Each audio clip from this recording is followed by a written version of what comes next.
Good morning, TikTok, to all my followers, to all my YouTube followers, to all my Facebook family and friends. I just wanted to say good morning to everyone. I am having a good morning. I'm blessed this morning. Um, I just wanted to hop up on here like I always do. From time to time, I tell my daughter's story, but today I wanted to be more on based on my nonprofit. I started my nonprofit about a year and a half ago. It's called Justice for Shaking Babies here in Greenville, South Carolina. I haven't done a lot of promoting my nonprofit, but I feel like I need to be more motivated and more I need to be promoting more of my nonprofit. Like I said, it's Justice for Shaking Babies. Y'all can also look on my website. It's www.foreveregypt2013.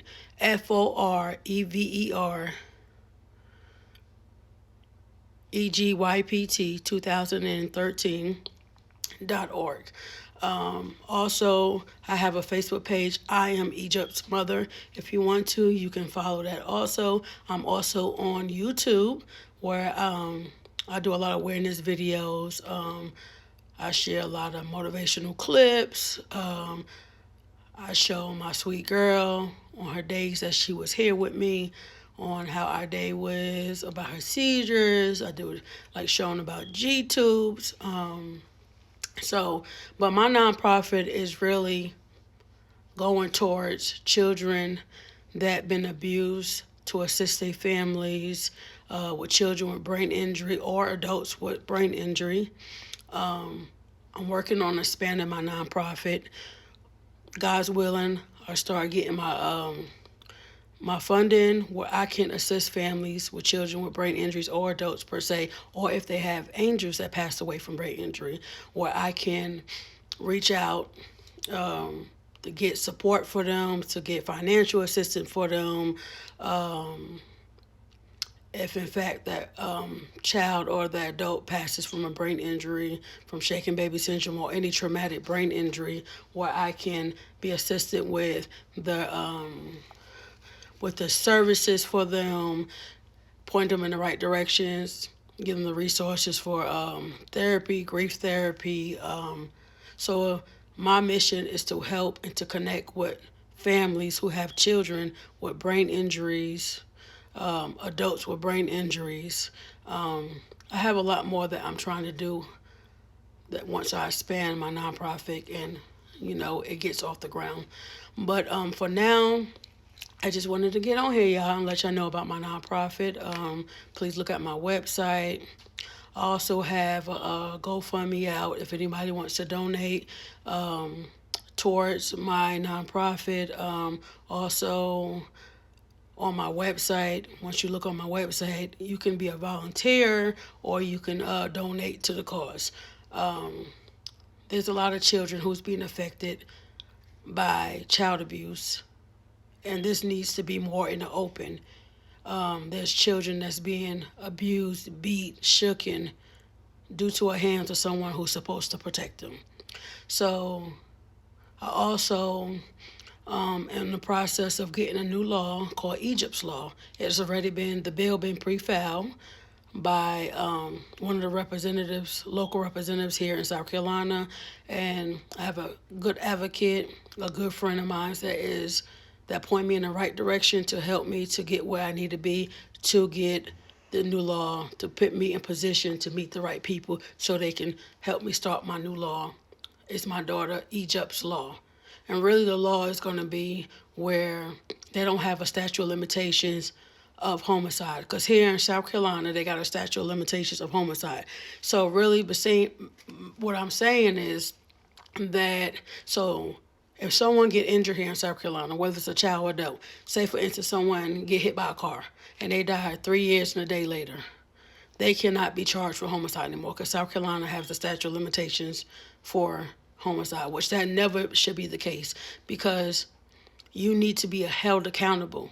A criminal needs to be held accountable for their actions. Whether that person, that child, dies 4 years, 10 years, 12 years. If it's a causation, if it goes back to the injury and the autopsy deem it's from the injury, that person needs to be held accountable. For instance, like my baby, she was abused back in 2015. I allowed her to visit with her biological father, who I feel like I thought I can trust him. He always used to ask me, I want to bond with my baby, I want to see my baby. So I allow it to happen.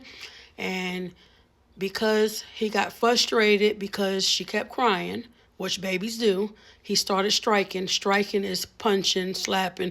A strike is you hitting a person. So he like I said, hit my baby in the back of the brain until she was unconscious because she would not stop crying. And it caused severe issues with my daughter's brain. She went into a coma. He didn't take her to the hospital right away. The hospital said what happened like 24 hours prior to her getting there. So she had cerebral palsy, quadriplegic, feeding tube, seizures, chronic lung disease, a lot of disabilities due to the hand of what he done. So I'm gonna fast forward. Okay, so 9 years later, her immune system is not good like any typical child immune system because of her brain injury, lack of oxygen to the brain. So she had a congestion, took her to the hospital like I was supposed to do. Hospital per se, feel like they were doing too much because they did so much to her within a couple hours. And she passed away, and her heart stopped in the hospital. Before she got there, she got there on the 24th. They admitted her on the 25th at midnight, and she died on the 26th. When she got to the hospital, she was not that severe of sickness, but it's just like so much stuff, and she already a medical fragile child, and it caused her to go into cardiac arrest. There was just too much going on from the central line. They gave her epidrip, which that caused a block in the heart, and she had a block in the heart. And they did a CPAP machine, and then her blood level kept dropping. When she was in the ER, it was 11.8, and it went down to 7 within 30 hours. And when they took a CPAP machine off, her heart just stopped beating. They did an autopsy on my baby, and they're gonna cover up for the hospital, because it's a money thing. But anyway, when they did an autopsy, it said homicide. It said complications from her brain injury that happened in 2015. 9 years later, the police, they go down to the prosecutor, and the prosecutor said it's a statute of limitations for homicide. They say they never knew it was a statute of limitations for homicide.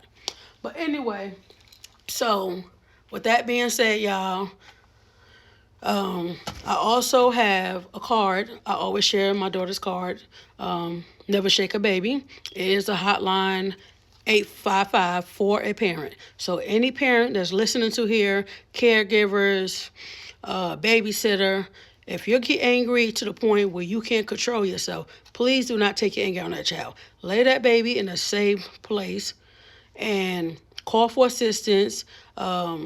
If you need to go outside, take a cigarette break, and go outside and take a break to get your mind together. Please never shake that child, because that child can cause that child can gain a lot of disabilities due to your actions. And if you are bold to harm a child, you need to be bold to be held accountable and get the time that you deserve. Which if you abuse a child, I feel like you should never get back out of prison. Because why abuse a child? You have time to walk away. Take a breather. You're an adult. Think rational like adult. Babies cry. That's their natural cause. My video is cutting short. It's nine more minutes. I got 9 minutes in, and I only could do a 10-minute video. So y'all, again, I'm going to do more videos. But my name is Kaya, and I am Egypt's mother. And my mission is to save another baby. Y'all be blessed. Love your babies. And again, take a break. Never shake. Peace and love.